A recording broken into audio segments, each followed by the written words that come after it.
Hey guys, it's Blaine. Yeah, this is the second part to my rambling video, Escapism and Loneliness. First part was about escapism. This part is going to be mainly about loneliness.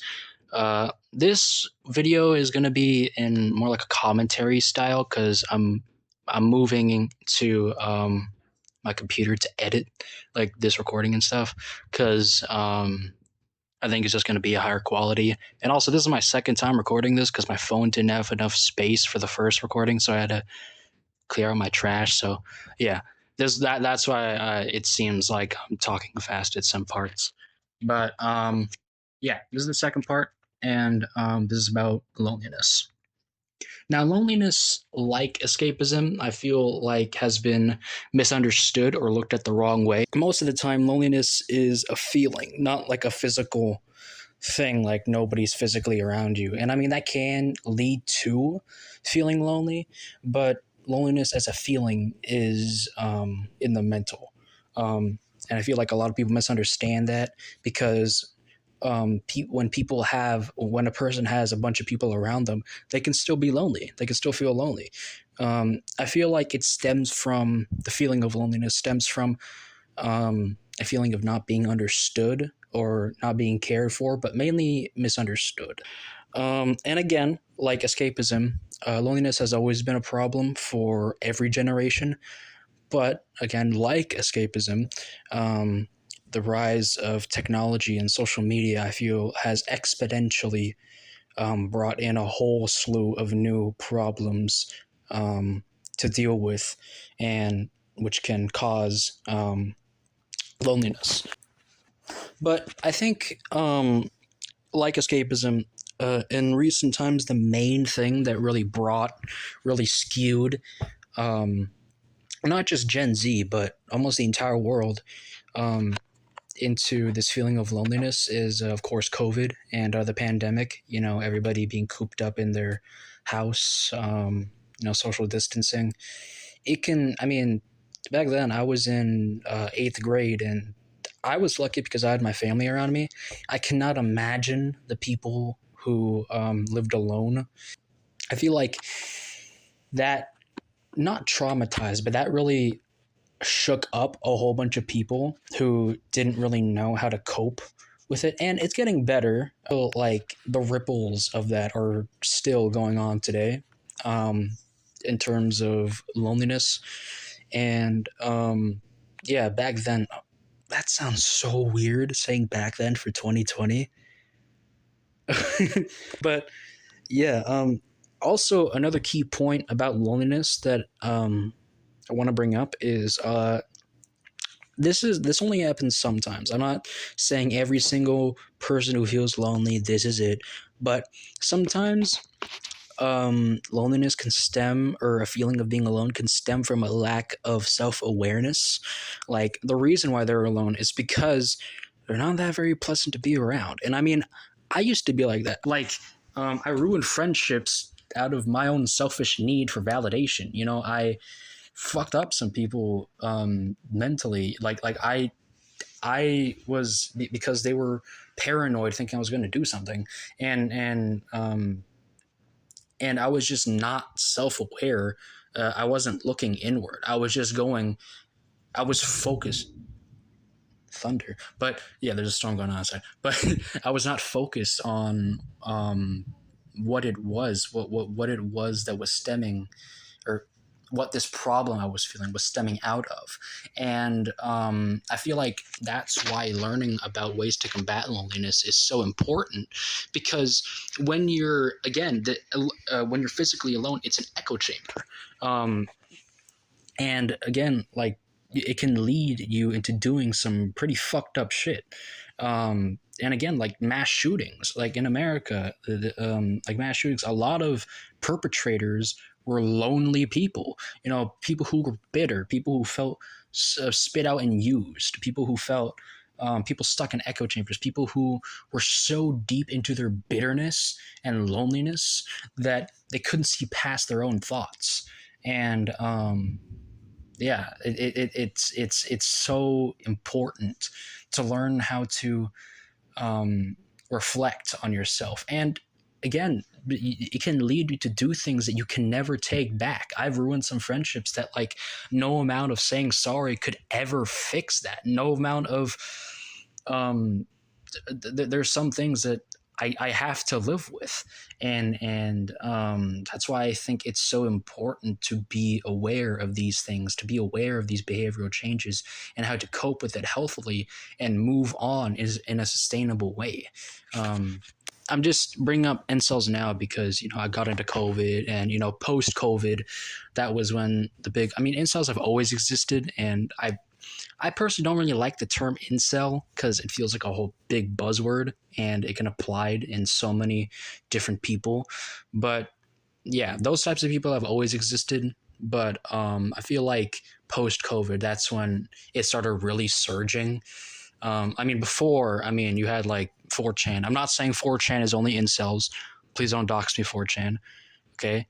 You know, 4chan, you know, B, I love B, you know, Mudahar did some 4chan deep dives, you know. I'm good. I love 4chan, just not all of it. But there were a lot of incels on 4chan. But yeah, post COVID, you know, with the whole Andrew Tate thing, you know, podcasts, everybody has a podcast now.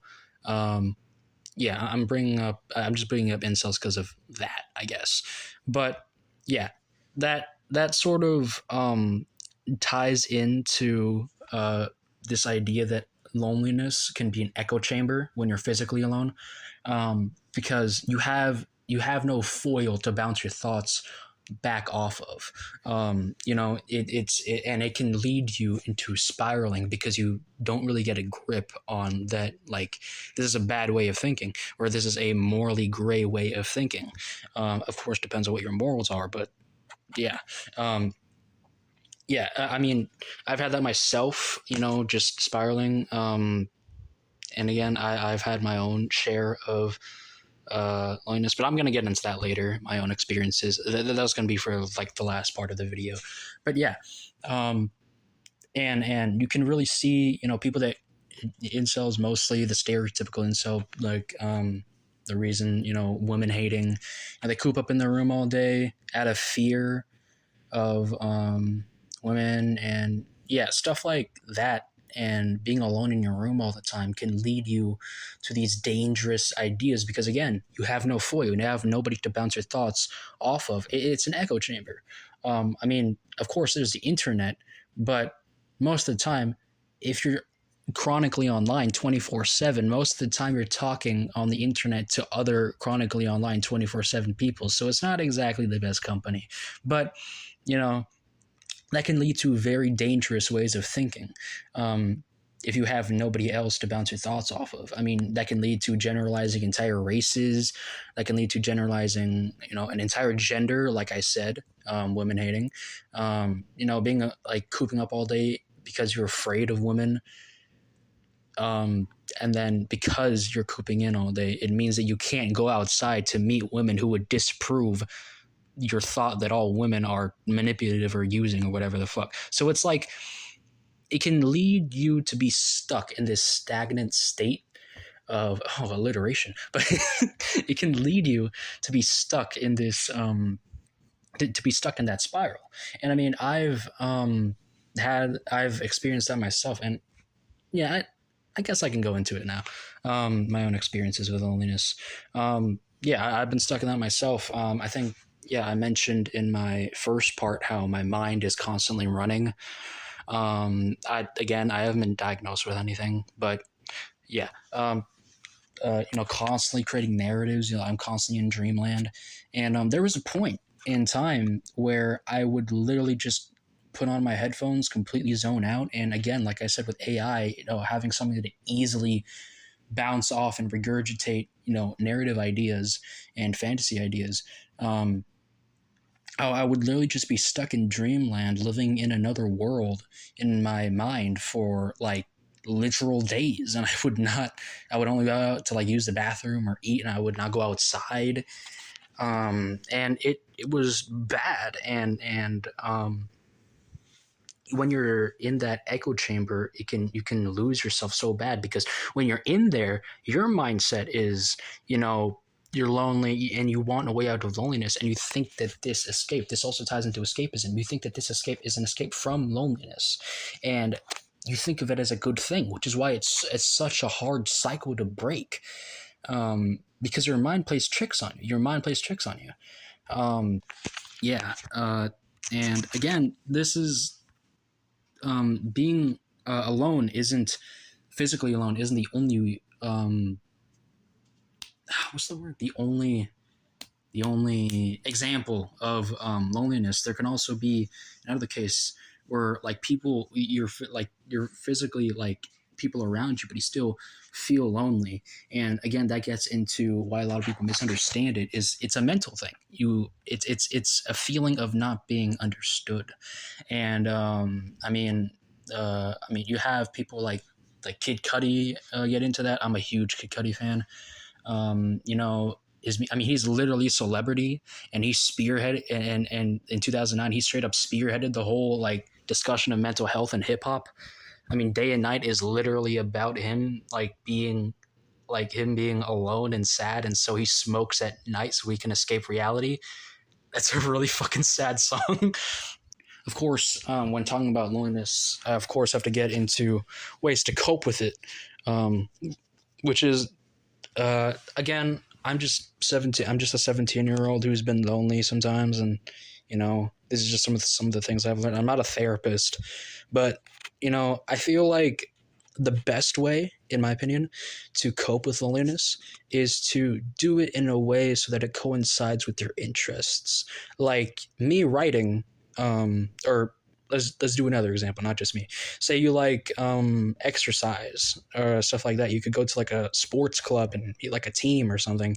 Or if you like drawing, then you could go to like a club like painters or stuff like that, or just like a museum or stuff like that for other art enjoyers. Or even if you're just like making music, you can post your stuff online. It's stuff that coincides with your interests, because that not only gets you that human interaction. Well, not all the time, of course. There's going to be some skids, there's going to be some mess ups. I'm not saying this is the 100% solution. I'm not saying that, but I'm just saying, in my opinion, that's the best way to go about it. Of course, there's stuff like fees and stuff, unemployment, being poor, being broke, that can tie into loneliness as well. Not having the means or the money to get out of it, to go to these places, to meet new people, to pay for therapists. And that is a whole other discussion on its own, because I don't have the experience. I'm not qualified for that. I'm not built for that discussion, because I'm just not knowledgeable enough on it. But yeah, those are my somewhat idealistic ways, in my opinion, are the best ways to get out of loneliness, or the ways to cope with it. But for me, stuff, because of course I like writing. I like showing my writing to people, getting their thoughts on it, and it not only fills in that void of like human interaction, but it also actually helps my writing. Getting feedback, getting tips on learning how to develop characters better, learning how to build worlds better, learning how to cut back on the details so I'm not running into tangents every 5 sentences. But yeah, it's because loneliness is such a broad topic. It's hard to come up with, so not solutions, but remedies, I guess, for it. Ways to combat it. And like I said before, being alone isn't always a bad thing. And I'm not saying to second guess yourself every single time that like you're a little or second guessing yourself every single moment, because that itself can lead into a spiraling thought, and it can inadvertently lead you to loneliness. But yeah, anyway, this video has gone on for a lot longer than I thought. Yeah, that was the second part of this escapism and loneliness thing.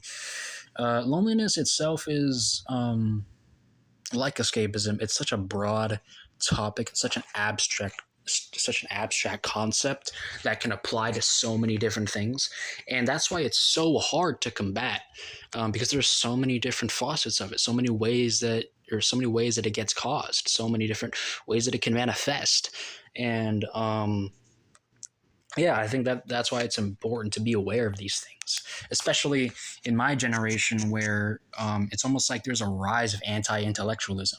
Like, it's not that deep, bro. Like, of course that can apply to some things, but like if you're just parroting that for almost every fucking thing, like I think that's more of a you problem, that you can't really like think critically about things or think deeper about things. But yeah. Uh yeah, that was the I think that's it. Yeah, I hope you guys are having a great day. I'm having a storm right now. I hope you guys don't get struck by lightning. Fuck you, Zeus. And yeah, this is Blaine. You guys should probably be getting some Elden Ring soon. And I got Sekiro finally, after like years of it being out, and me somehow not getting spoiled. I don't know how I managed to not get spoiled. All I know is that our main character is Wolf, and yeah, that's it. So yeah, you might get some gameplay of that too, and yeah, I might go out and get Elden Ring Night Rain, but probably after all the updates come out and balancings come out and the hype dies down, so I can get like a full, like the way it's supposed to be played experience. But yeah, hope you guys are having a great day, and see ya.